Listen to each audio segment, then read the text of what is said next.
할렐루야. 아멘. 예.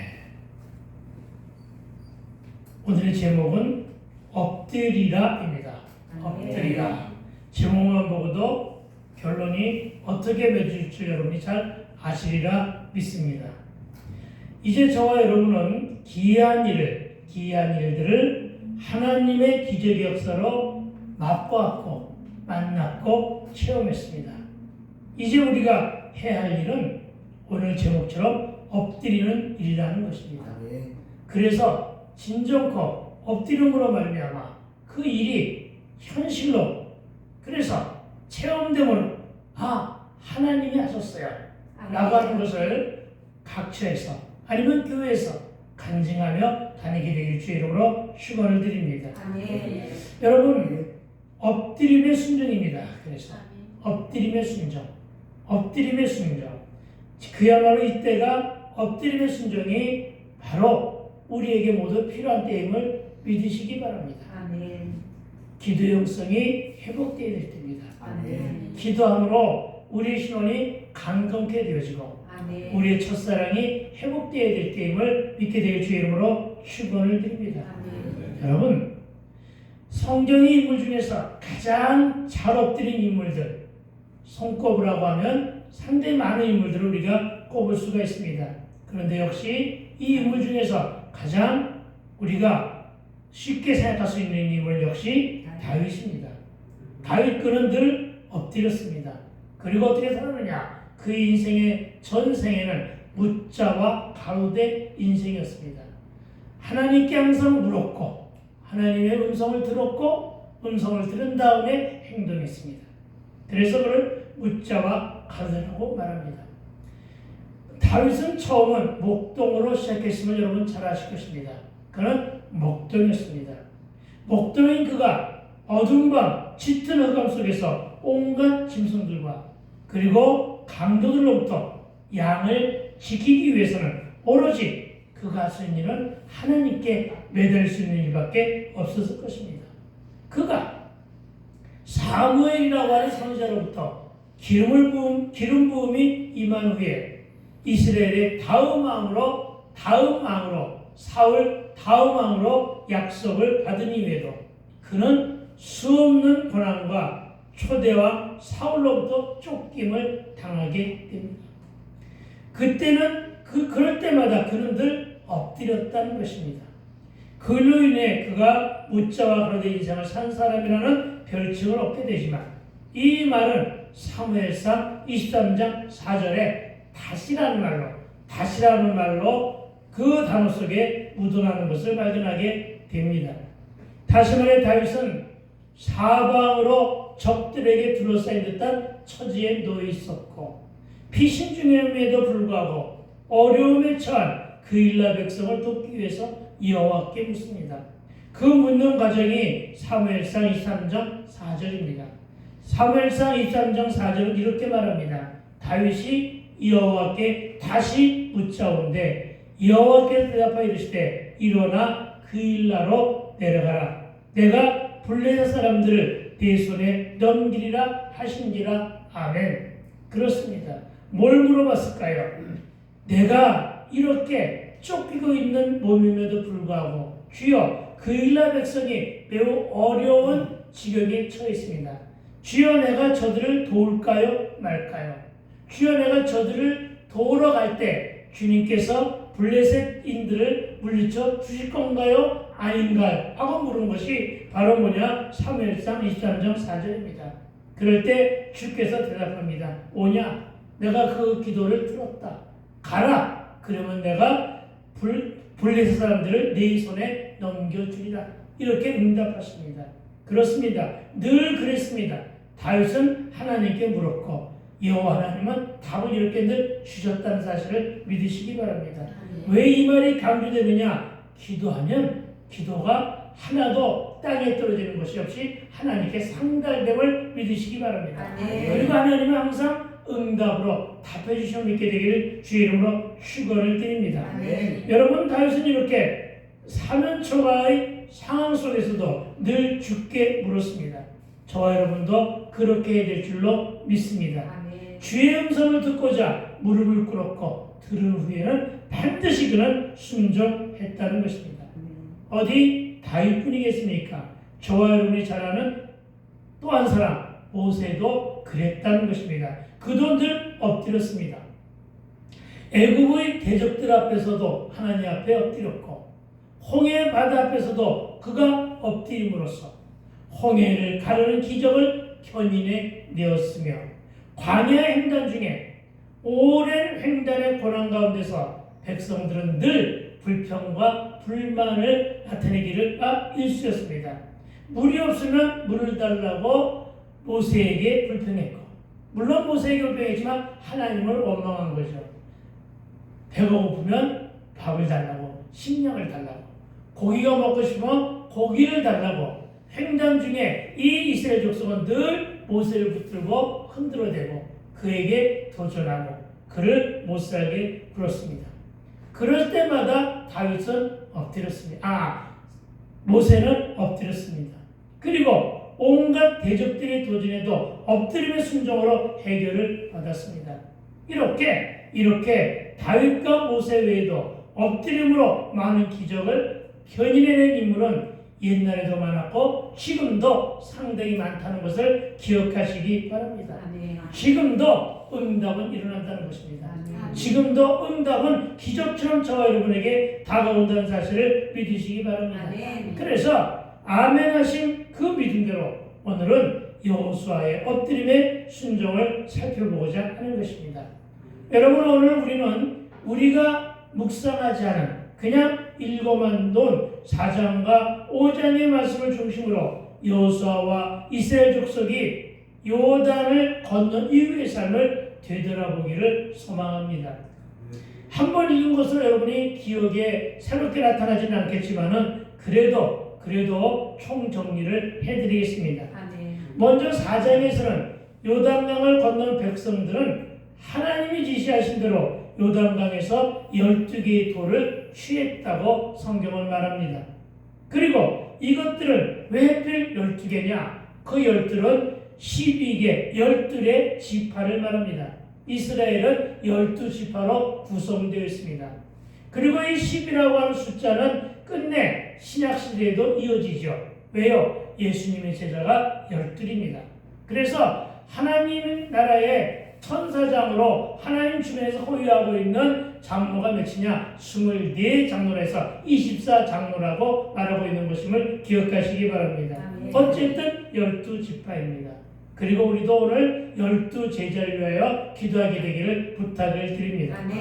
그리고 12지파를 상징한 것은 그들은 그 돌을 자신들의 수경지였던, 자신들이 머물렀던 길갈에까지 운반하여 그곳에 세웁니다.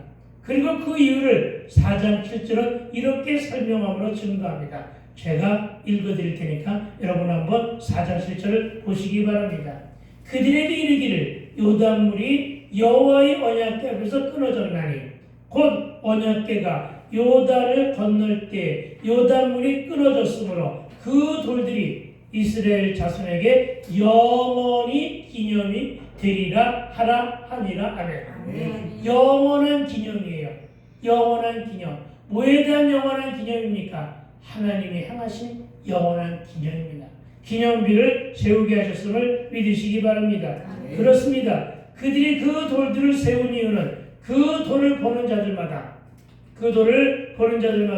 이스라엘을 위해서 베푸신 모든 기적의 역사는 오로지 하나님의 은혜와 하나님의 주권과 하나님의 권능으로 하나님이 하신 일임을 기억하게 함으로 증거로 삼게 했다는 얘기입니다. 이것이 바로 표지요, 이것이 바로 징표입니다. 그리고 그것을 감사하며 순종을 마음속으로 다짐하도록 하기 위해서 그렇게 12개를 세운 것입니다. 그리고 5장 1절은 이렇게 시작합니다.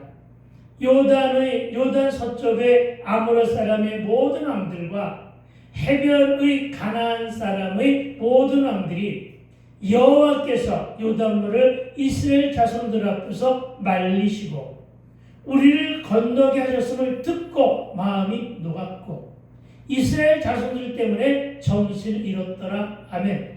여러분 5장 1절이 너무나도 소중한 말씀입니다.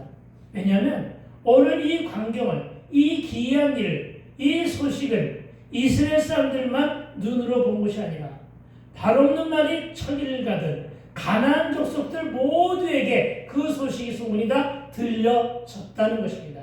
하나님의 소문이 들려졌다는 것입니다. 하나님이 이스라엘 족속에게 들려줬다는 것을 여러분 기억하시기 바랍니다. 그렇습니다. 하나님의 소문내 주야만 이거 진짜 소문임을 믿으시기 바랍니다. 그런데 여러분 우리는 이와 비슷한 말을 이미 들은 적이 있었습니다.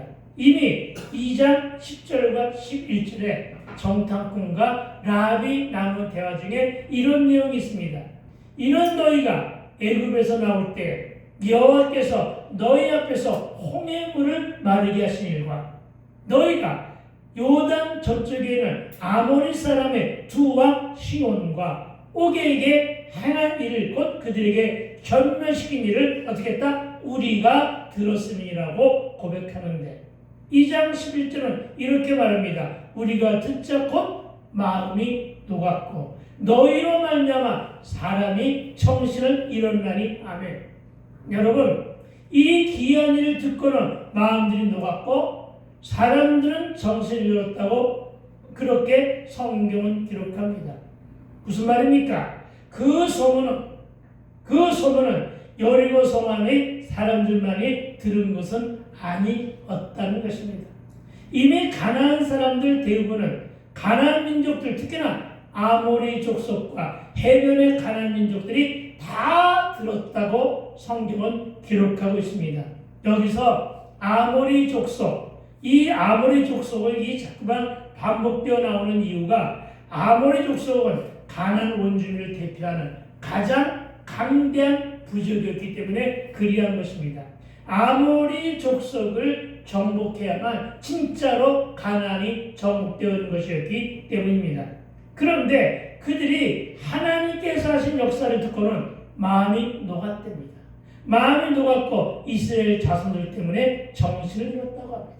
여러분 이스라엘 자손들 때문에 정신을 잃었다는 말은 어떤 말을 함유하고 있느냐 하면 하나님이 행하신 기적 때문에 정신을 잃었다는 것과 같은 것입니다.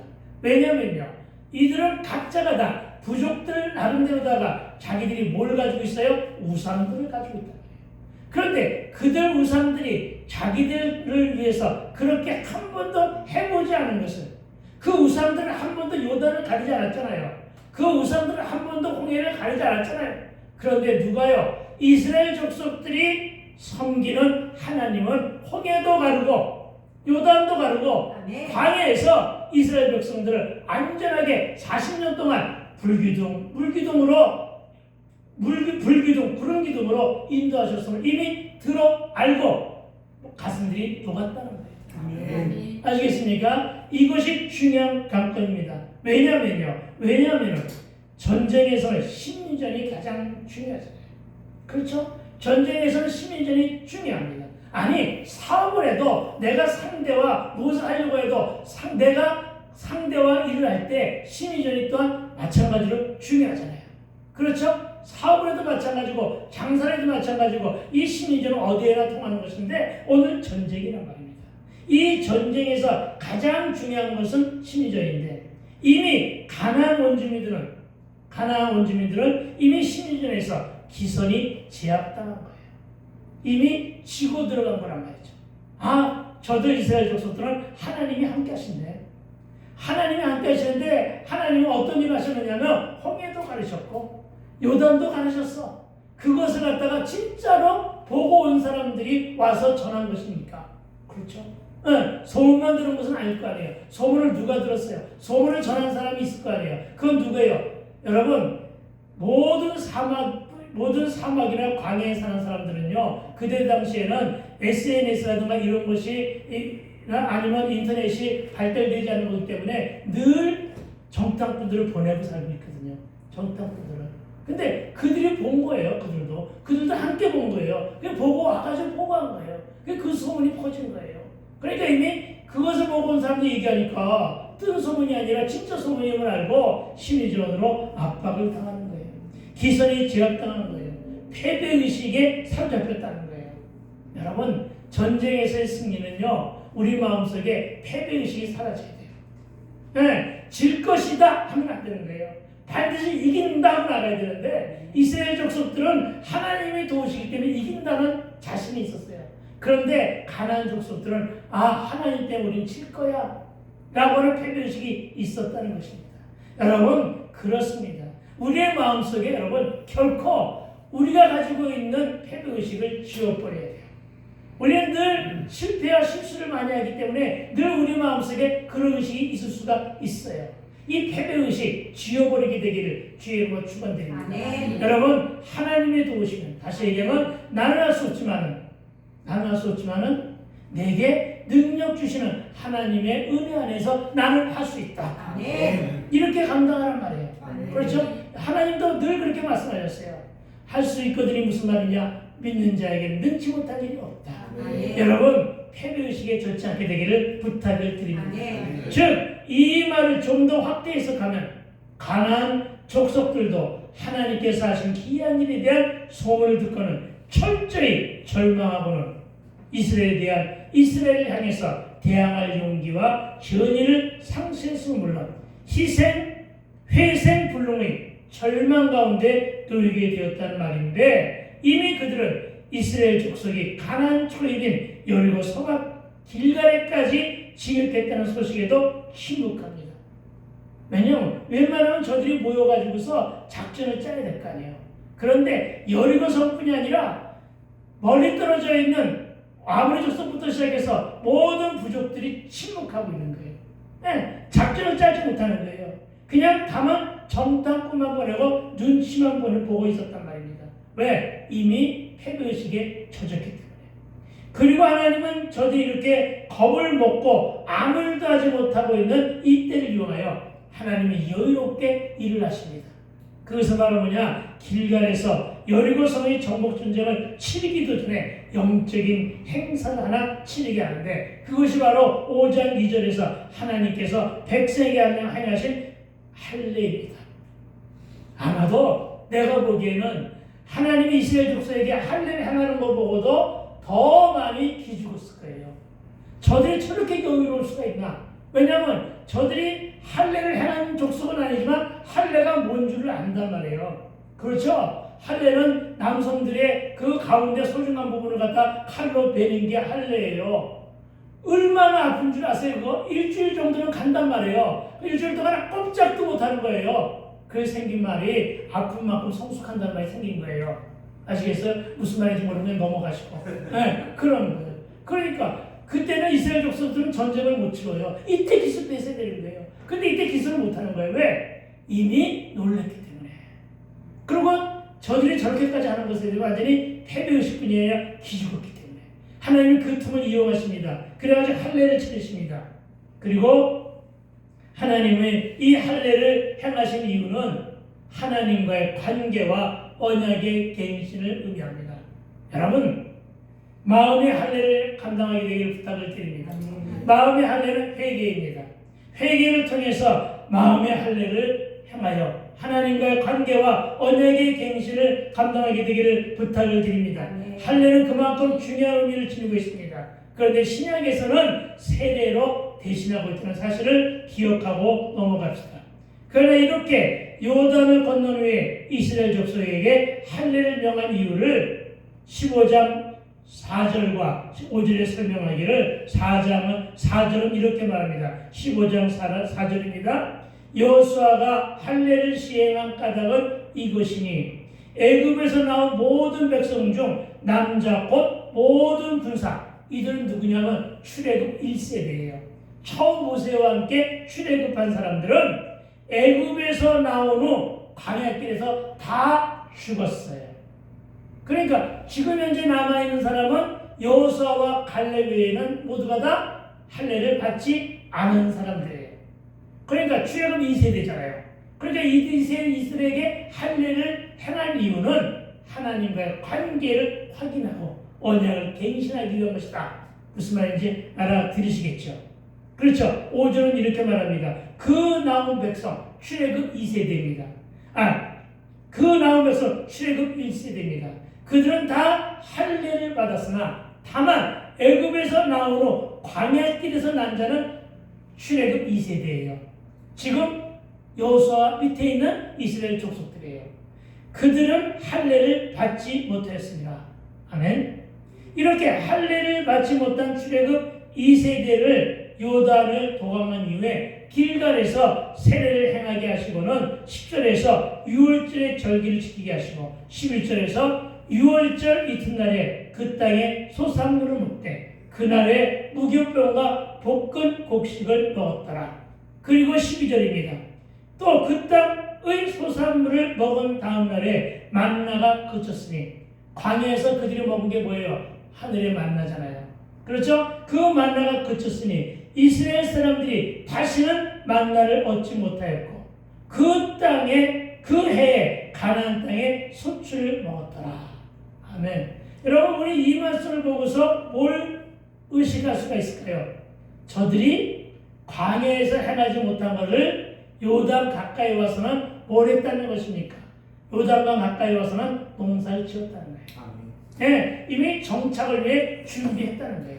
저들이 지금 식량을 자급자족 하고 있었다는 거예요.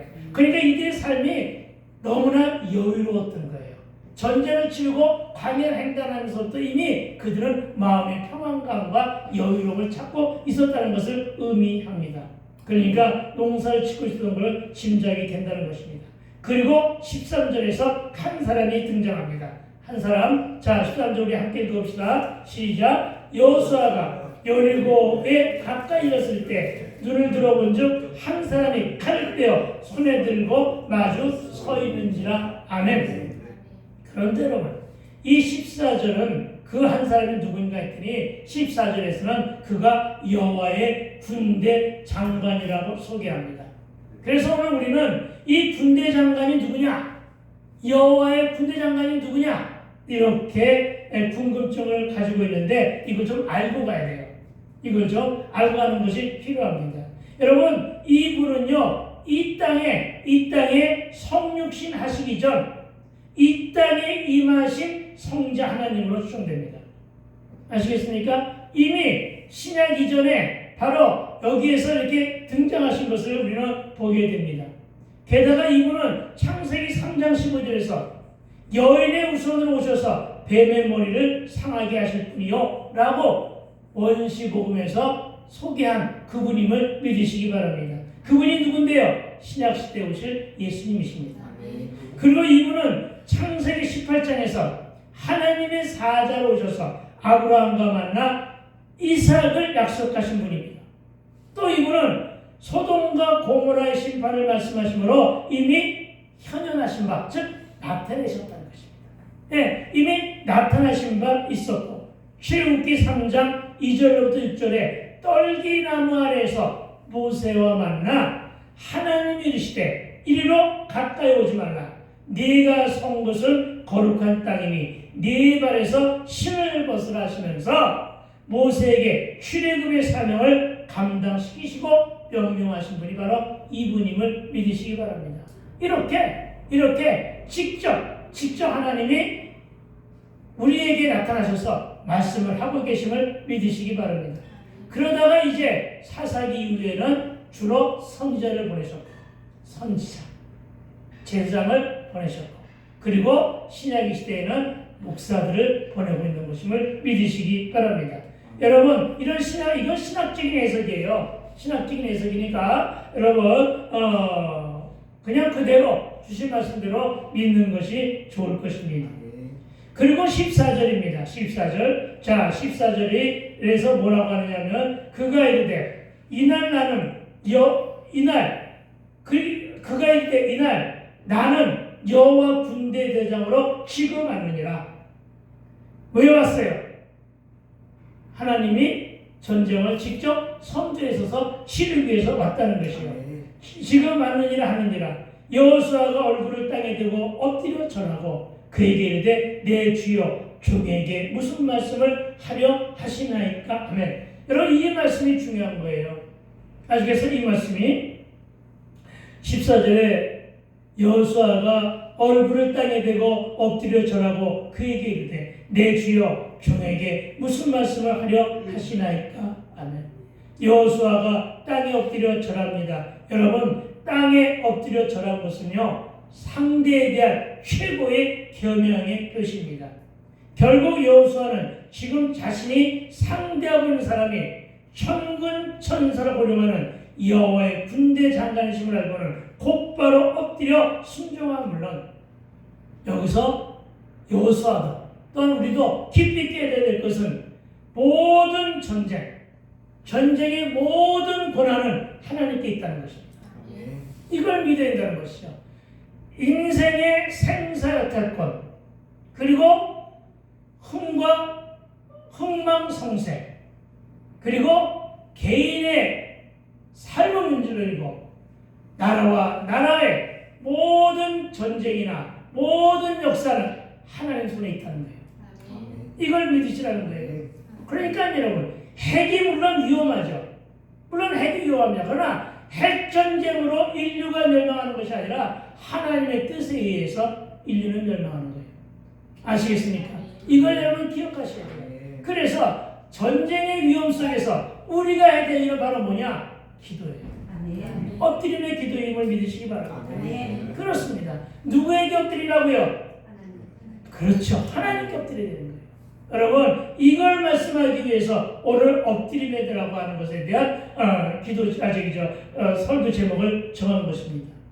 천군 천사를 호령하는 여호와의 군대 장관임을 알고는 곧바로 엎드려 순종했는데, 왜 순종했느냐? 전쟁의 모든 고난은 하나님께 있고, 아멘. 인간의 생사여탈권은, 그리고 흥망성쇠는, 그리고 저와 여러분의 저녁과 아침은 누구의 손에 달려있다고요? 하나님 손에. 아멘. 그래서 여러분 엎드릴 수 있어야 되는데, 오늘 여호수아가 하는 것은 엎드리면서 뭐라고 했느냐? 주여. 예, 주여. 여러분, 항상 제가 설명을 드리죠. 왜 주여냐? 나는 당신의 종입니다. 아멘. 당신은 주인이시고 나는 종에 불과합니다. 아멘. 그냥 주여가 아닙니다, 여러분. 당신이 내 삶과 내 인생과 나의 미래의 비전까지 당신이 주인이십니다. 아멘. 당신이 내 생사특권을 꽉 쥐고 계시는 분입니다. 주여, 주의 뜻대로 하옵소서. 아멘. 이렇게 하는 마음에서, 신앙에서 주여 했던 것임을 믿으시기 바랍니다. 아멘. 여러분, 이렇게 엎드림 혹은 무릎 꿇음은 겸손과 순종을 매개하는데, 우상에게 엎드려서 많은 절을 하게 되면 디스크나 관절이 나가지만, 회당장 야이로가 자기 딸의 병을 고치기 위해 예수 앞에 무릎을 꿇었더니 자기 딸이 나은 것처럼, 여러분, 여러분의 불편한 몸, 여러분의 약해진 건강, 여러분의 질병 가운데서 여러분이 해야 될 일은 기도임을 믿게 되길 주의 이름으로 축원을 드립니다. 아멘. 베드로처럼 주의 말씀에 의지하여 깊은 곳에 그물을 던지는 순종으로 대박을 터뜨렸어요. 그야말로 대박이었어요. 그런데 그가 어떻게 했어요? 목에 힘을 주고 기부했나요? 아니요. 그가 곧자로 예수 앞에 납작 엎드렸어요. 그리고 뭐라고 고백합니까? 주여, 나를 떠나소서. 내가 죄인입니다. 나 같은 큰 죄인이 당신과 같은 위대하신 하나님 앞에 도저히 그대로 설 수가 없사오니 주저앉았습니다. 내가 당신을 어찌 섬기겠나이까? 주여, 내 뜻대로 마옵시고 당신의 뜻대로 하옵소서. 내가 이제부터는 당신의 뜻대로 하오리다 하고 무릎을 꿇었던 거예요. 이 한 번 무릎을 꿇는 바람에 하나님은 그를 인생 역전시키셔서 그동안에는 고기를 낚는 어부에서 이제는 사람을 낚는 어부로 승격시켜 주신 것처럼, 여러분, 기이한 일의 기적으로 메마른 길로 요단을 건너는 은혜를 입은 저와 여러분이 할 일도 지금은 무릎을 뒤쳐져야 했다는 사실을 믿으시기 바랍니다. 아멘. 영적으로 심각하게 다운된 시대를 우리는 살아가고 있습니다. 너무나도 많은 사람들이 예배는 드리지만 거칠애로 예배를 드리고 있는 것이 오늘날의 현실입니다. 말씀에 대한 갈급한 사람들이 너무나 없어요. 목마른 사슴이 신의 물처럼 말씀을 좀 찾아줘야 되는데 말씀을 듣고자 하는 사람들이 너무나 없는 시대예요. 왜? 이 땅의 영성이 바닥을 치고 있다는 것입니다. 예, 이럴 때 우리가 해야 수 있는 것은 우리라도 엎드릴 수 있어야 됨을 믿으시기 바랍니다.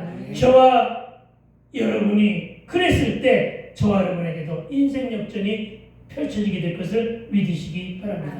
그래서 엎드림은 무릎의 영성을 말합니다. 기도에 올인하자는 것입니다.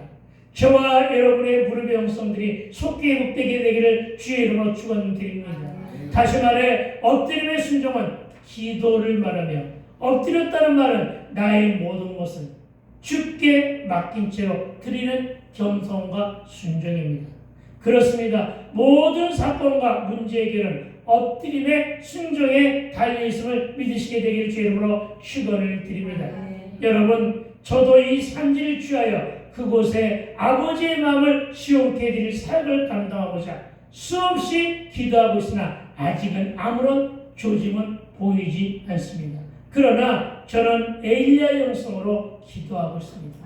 여러분, 다시금 기도할 때 3년 6개월 오지 않던 비가 내릴 것을 확신하며 그가 기도합니다. 그는 구름 한 조각 보이지 않는 맑은 하늘에 비를 담은 검은 구름 한 조각 발견하고자 사활을 보냅니다. 몇 번을 보냈어요? 7번. 7번을 보내면서 자신은 무릎에 영성을 가지고 기도합니다. 이때 열왕기상 18장 42절 중반절은 이렇게 말합니다.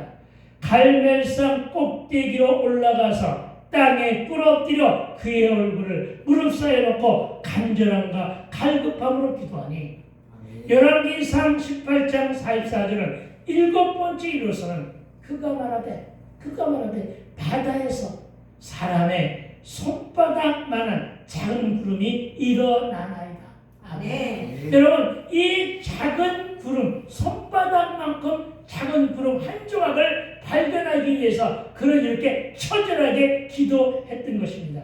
그런데 그것을 발견했다고 사람이 와서 알려주니까 이 말을 들은 엘리야가 잠시 후에 그 손바닥만한 구름인데 그 구름 발견을 그가 예언을 합니다.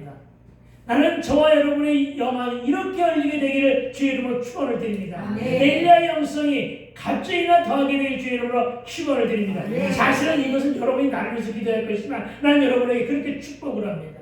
여러분의 영혼이 그렇게 열려야 됩니다. 기도하는 자의 영혼이 그렇게 열려가지고 어떤 말을 할 수 있어야 되느냐. 열왕기상 18장 45절에 이렇게 말합니다. 저그 후에 구름과 바람이 일어나서 하늘이 캄캄해지며 큰 비가 내리는지라. 아멘. 그리고 진짜로 내렸어요. 이 예언을 한 이후에 내렸어요. 여러분, 우리 그렇게 기도하자는 것입니다. 그렇게 기도하면 발견하게 될 것입니다. 어제는 기도하는데 자꾸만 나도 모르는 사이에 될 것, 되겠다, 된다 하는 의식이 자꾸만 들어와요. 분명한 것은 될 것을 믿습니다. 아니, 된다는 것을 믿습니다. 구름 한 조각 발견하면 그 큰 비가 성령의 단비로 폭포수처럼 내려왔어. 모든 부족한 것이 다 채워지고 모든 필요가 채워져서 갈 것을 믿습니다. 여러분, 지금은 아무 이런 일도 일어나고 있지 않지만 곧속히 구름과 바람이 일어나서 하늘이 캄캄해지며 큰 비가 일어나 빈 주머니가 채워지며 저 산지에 주님의 뜻이 하나님의 뜻과 능력의 크신 역사로 일어날 것을 믿읍시다. 그렇습니다. 매사 모두 다 하나님의 손에 들려져야 됨을 믿으시기 바랍니다. 그런데 15절에서 하나님의 군대 장관이 여호수아에게 신을 벗으라 하니 여호수아가 신발을 벗었다고 기록합니다. 그런데 신발이 뭔데 신발을 벗고 신발을 뭐라고 얘기했을까요? 신발은 여러분 우리가 길을 다닐 때 여러 군데를 다니잖아요. 여러 군데에 다니면서 여러 가지 오물을 묻혀오잖아요. 이 여러 가지 오물을 묻혀오는 것을 여기서는 더러운 죄악으로 상징한 거예요. 아시겠어요? 그래서 신발을 벗은 거예요.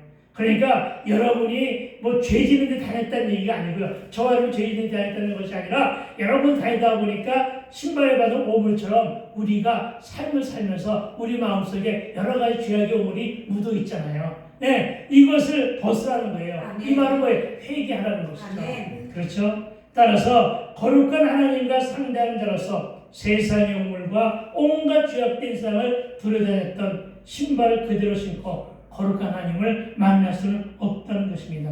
그래서 신발을 벗었습니다. 저와 여러분도 그래야 됩니다. 나의 죄된 모습을 회개로 돌이켜 하나님께로 나가게 되기를 축원드립니다. 아멘. 또 한편 이 신발은 당시에는 자유인이나 지배자들만 신었고 노예들은 맨발이었습니다. 그런데 신을 벗으라고 하는 것은 하나님 앞에서 여호수아의 위치를 확인시켜주고 여호와께서 종 여호수아에게 내려주시는 징표라고 할 수가 있습니다. 여호수아는 5장 13절에서 하반절에서 여호수아에게 나가서 그에게 묻되 너는 우리를 위하느냐 우리 적들을 위하느냐 이렇게 여호수아가 되었습니다. 그렇습니다. 우리는 적인지 아군인지를 구별할 줄 알아야 됩니다. 요즘에는 피, 아의 구별 없이 서로 뒤편, 내편하며 갈라져 진흙탕 속에서 싸우고 있는데 각자 모두에게 구별되고 분별의 영을 허락해달라고 기도하게 되길 주 이름으로 축원을 드립니다. 여러분 다른 것일 뿐 틀린 것은 아닙니다. 여러분 부탁입니다. 예수 안에서 성령 안에서 하나가 되기 위해서 하나가 되기 위해서 사랑으로 포용하고 배려하며 한 뜻, 한 믿음, 한 비전, 한 마음으로 하나가 되어야 될 줄로 믿습니다. 우리말에는 나라는 말도 있고 너라는 말도 있지만 사실 우리나라 사람들이 가장 사용하고 있는 말은 너와 내가 아니라 우리라는 말입니다. 그렇죠? 우리라고 하는 말을 가장 많이 사용합니다. 우리는 뺄셈이 아니라 덧셈이요 곱셈을 말하는 가장 성경적인 단어임을 믿으시기 바랍니다. 우리라고 하는 말은 공동체의 언어입니다. 가족의 언어라 듣게 들었습니다. 저와 여러분 이 말을 처음 누가 사용했느냐? 하나님이 사용하셨어요. 창세기 1장 26절에서 하나님이 사람을 창조하실 때 이렇게 말합니다. 하나님이 이르시되 우리의 형상을 따라 우리의 모양대로 우리가 사람을 만들고 이렇게 얘기하십니다. 알겠어요? 여기서 우리는 삼위 하나님을 말합니다. 그러니까 삼위하니까 이것이 복수로 느껴지지만은 삼위가 일체가 됨으로 말미암아 우리라고 하는 말은 복수로 쓰이는 것이 아니라 단수로 쓰이게 됨을 믿으시기 바랍니다. 무슨 말이냐? 우리라고 하는 말 속에는 공동체 의식 속에서 단수를 얘기하는 거예요. 하나를 얘기하는 것임을 믿으시기 바랍니다. 그래서 이 말이 우리 말 속에 스며들어서 우리는 남편을 소개할 때 내 남편 이럽니까? 뭐라고 소개합니까? 우리 남편 그러잖아요. 어느 즉시 남편이 공동이 되어버렸어. 그러나 누구도 공동이라고 생각 안 해. 우리 남편은 그 집 사람인가 봐 이렇게 얘기하잖아. 그렇죠? 우리 아내 이렇게 얘기한다고요. 우리 아들 이렇게 얘기한다고요. 우리 아빠야 이렇게 얘기한다고요. 우리 가족이야 이렇게 얘기한다고요. 우리라고 하는 말 속에 공동체 의식이 들어있음을 믿으시기 바랍니다. 그래서 우리는 우리가 돼야 돼요. 시온성 공동체가 우리가 돼야 된다고요. 우리 안에 속해 있어야 됨을 믿으시기 바랍니다. 그렇습니다 여러분. 우리는 나나 너는 이기적인 말입니다. 그러나 여러분 우리라고 하는 말은 이타적인 말이라는 사실을 기억하게 되기를 부탁을 드립니다. 우리 안에서 주 안에서 한 공동체가 되기를 축원을 드립니다. 오늘은 여기까지인데 여러분 최근 읽고 있는 책의 내용을 발췌하여 읽어드리면서 오늘 말씀을 정리하고자 합니다. 여러분 모든 좋은 것은 오래 기다려야 될 줄로 믿습니다. 다 아는 내용이다만 좋은 것은 대부분 오래 참는 과정을 거쳐서 주어집니다. 흔히 세상이 생각하는 것처럼 쉽고 빠르게 금방 주어지면서도 두고두고 좋고 평생토록 우리에게 유익한 일은 흔치 않습니다. 그리고 그 일은 흔치 탐탁치 않은 것만큼 빠른 일은 그렇게 쉽게 오지 않습니다.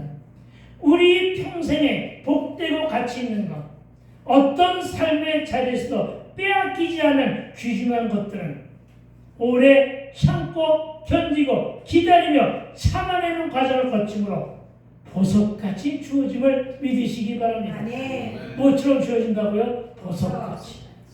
아멘. 기다림 속에 얻어지는 열매는 보석이에요. 아멘. 여러분, 이 보석을 향하여 길이 참아주게 되기를 부탁을 드립니다. 아멘. 손에 잡힐 듯 하면서도 안 잡힙니까? 제가 지금 그렇다는 것입니다. 뭐가 될 것과 같은 느낌이 배가 되고 있습니다.